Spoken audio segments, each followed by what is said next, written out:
चलिए, तो जो आज फैसले लिए गए हैं वित्त मंत्री की तरफ से, उसका मतलब क्या है? कॉर्पोरेट टैक्स पर अगर छूट का ऐलान वित्त मंत्री ने किया है तो उसके गणित को भी आपको समझा देते हैं। इसका मतलब क्या होने जा रहा है ये भी हम आपको बताते हैं। लेकिन देखिए जरा, जो पुराना बेसिक टैक्स रेट था वो 30% का था, सरचार्ज के साथ वो बढ़कर लगभग 35% के साथ आसपास पहुंच जाता था। अब नए ऐलान के बाद जो बेसिक टैक्स रेट है वो 22% है और सरचार्ज को भी आप जोड़ लेते हैं तो वो 25.17% यानी तकरीबन 10% से ज्यादा की कमी यहां पर कॉर्पोरेट टैक्स में देखने को मिल रही है, जिसका ऐलान किया वित्त मंत्री निर्मला सीतारमण ने।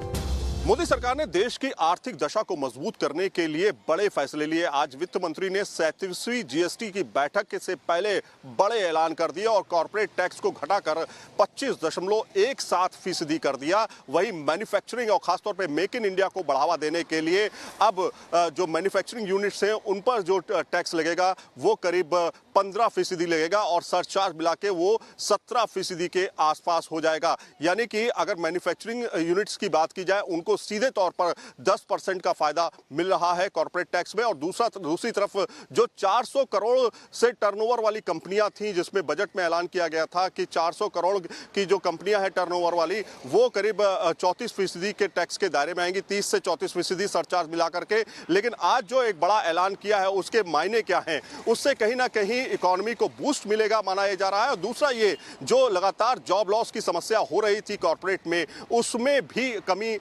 आएगी और जो बड़े कॉर्पोरेट घराने हैं उनको बड़ी राहत मिलेगी, जिससे भारत में इकोनॉमी को बूस्ट मिलेगा। साथ में जिस तरह से निवेश की बात की जा रही थी, विदेशी कंपनियां भारत में आने से कतरा रही थी, अब उनके लिए दरवाजे एक तरह से पूरी तरह खुल चुके हैं, क्योंकि उनको भी एक बड़ी राहत आज वित्त मंत्री ने दी है। वीडियो जर्नलिस्ट सिद्धार्थ गुप्ता के साथ सैयद आमिर हुसैन, न्यूज नेशन, दिल्ली।